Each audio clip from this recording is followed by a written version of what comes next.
is a cool episode in general, but if you suffer from tinnitus, this news will be really exciting. That's because researchers from the University of Michigan and one researcher from McMaster University in Ontario, Canada, have recently developed a means of reducing the loudness and the intrusiveness of tinnitus in 20 people under laboratory conditions. First, they studied guinea pigs with induced tinnitus, and upon further study they found that their fusiform cells had much more spontaneous activity and cross-unit synchrony, and these combined to create the tinnitus perception of a persistent ringing noise in the ears. These fusiform cells are ordinarily involved in integrating sound input from the ear with other sensory inputs in the head and neck, sensory inputs that help the body determine its position in space, or determine where nearby muscles and bones are depending on how things are flexed and oriented.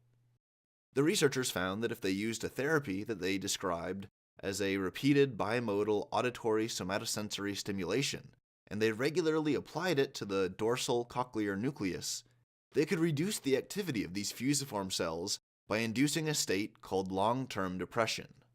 Now, this isn't emotional depression. What it means is that it depresses the activity of the cells. It makes them fire less often and maybe not be so synchronous.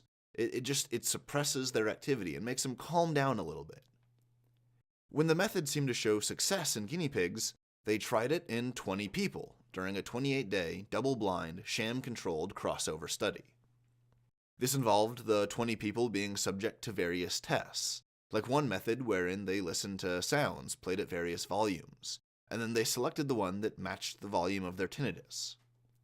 Another method involved a written survey asking them to rate their tinnitus symptoms on a number scale. They had a control sound that was not the specific bimodal sound used for the active treatment, and the neat part was that patients couldn't tell them apart.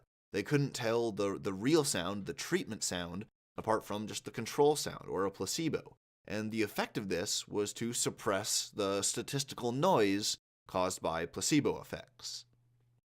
Furthermore, they played the sham sound and the real sound in reverse order for half the patients, which is all the stuff that good scientists should do when they want to control every variable they can to make the most out of a relatively small sample size. The results of the studies in both guinea pigs and humans were really exciting. Because the bimodal auditory somatosensory stimulation seemed to induce the long-term depression in the dorsal cochlear nucleus that the researchers were aiming for, this significantly reduced the loudness and the intrusiveness of the patient's tinnitus.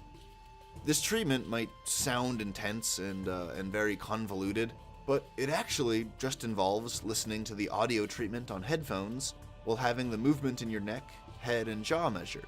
It's really not all that in-depth. It's not that intensive. The treatment takes about a half an hour a day, but then it yields about a full day's worth of time with significantly reduced tinnitus symptoms. So if tinnitus is a problem for you, if it negatively affects your life, this technique may be an effective solution where other methods have failed.